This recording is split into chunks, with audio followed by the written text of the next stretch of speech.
চলো বন্ধুরা, দুদিন পরে এলাম। ঠিক আছে, মাঝখানে দুদিন একটু ব্যস্ত ছিলাম, আর এক তো শনি রবিবার ছিল, এর জন্য আমি ট্রেডে এন্ট্রি মারিনি। তো চলো, এখনই আমি একটু আগে একটা ট্রেড এখানে আমি এন্ট্রি মেরেছিলাম, তোমাদের সাথে যদি শেয়ার করি। ঠিক আছে, প্রথমত কথা, আমি এখানে এন্ট্রি মেরেছিলাম এই লেভেল থেকে। এখান থেকে আমি বহুত সময় হোল্ড করে এখানেও বসেছিলাম। ঠিক আছে, যে এখান থেকে আমার একটা টার্গেট ছিল যে মার্কেট যখন এখান থেকে ঘুরে যখন এসছে, তো এই এই লেভেলে এলে আমি এখান থেকে আবার বাই করব। তো যেহেতু আসেনি, তো আমি এখান থেকে বেরিয়ে গেছি। তো সেটা যাক। আর তোমরা দেখতে পাচ্ছ, এখান থেকে আমি যখন বেরিয়ে গেছি, মার্কেট সেখান থেকে আবারও টাইম পাস করছে। তো টার্গেটটা এটা দেয়নি আমার। এখান থেকে বারবার মার্কেট ঘুরেছে, এখান থেকে মার্কেট ঘুরেছে, এখান থেকে মার্কেট ঘুরেছে। ঠিক আছে, তো তোমাদেরকে আমি একটা জিনিস দেখিয়ে বলছি। দেখো, আমি সকালবেলা একটা ট্রেড নিয়েছিলাম। তোমরা যদি দেখো, খেয়াল করে যদি দেখো, দেখো এই ট্রেডটা আমার সকালবেলা ট্রেড ছিল। ঠিক আছে, আমি এখানে সেল করেছিলাম। আর মার্কেট দেখো, তোমরা দেখতে পাচ্ছ, এখানেই আমার একটা এই পর্যন্ত টার্গেট ছিল। প্রপারভাবে দেখো প্রাইস অ্যাকশন, তোমাদের তো আমি আগেও শিখিয়েছি। ট্রেন লেন টেন সব কিছু করে আমার এখানে টার্গেটটা হিট করেছে। তো এখানে হিট করার পরে এখানে প্রপারভাবে ব্রেকডাউন দিয়ে এখান থেকে লিকুইডিটি নিয়েছে। লিকুইডিটি হ্যান্ড করে মার্কেট আবার এই লিকুইডিটির উপরে গেছে। ঠিক আছে, তো এই যে লিকুইডিটি রয়েছে, এখান থেকে আবার হ্যান্ড করে মার্কেট দেখো, এখান থেকে বায়ারের এত চাপ, মার্কেট এখান থেকে আর পড়তে পারিনি।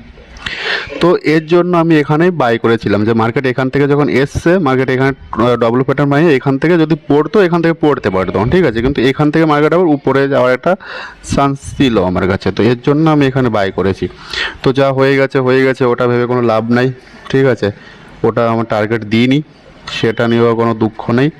তো চলো, এই মুহূর্তে যদি দেখা যায়, তাহলে এই মুহূর্তে যদি একটা ট্রেড যদি এন্ট্রি বানানো যদি যায়, তোমাদের সাথে জাস্ট আমি এন্ট্রি বানিয়ে দেখবো, বা তোমাদেরকে আমি এন্ট্রি বানিয়ে দেখাচ্ছি। দেখো, এখান থেকে এখন কি দেখলাম আমরা, মার্কেট বাইংয়ের উপরে রয়েছে। ঠিক আছে, মানে যেখান থেকে সেল আসে, এখান থেকে সেল এসছে প্রপারভাবে বাইংয়ের উপরে রয়েছে। এখান থেকে বাইং এসে একদম প্রপারভাবে দেখো, এখান থেকে বাইং করে আবার যে যে জায়গাটা ভাঙবে, এখান থেকে যে সেলিংটা এসে, সেই সেলিং আলাদের ভেঙে উপরে গিয়ে টাইম পাস করছে।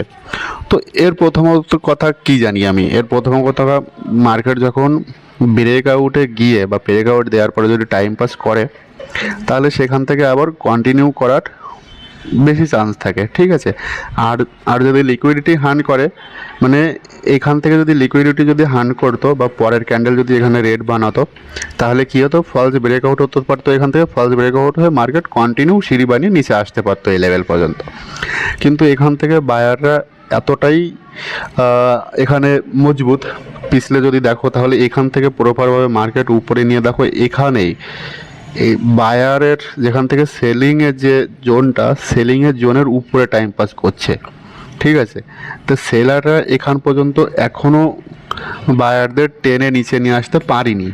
ঠিক আছে, দেখো এখান থেকে দেখো প্রপার সেলিং, কিন্তু এই লেভেলটার উপরে মার্কেট ঘোরাঘুরি করছে। তো হতে পারে কি, মার্কেট এই লেভেল থেকে এর নিচেও তো প্রচুর পরিমাণে লিকুইডিটি রয়েছে।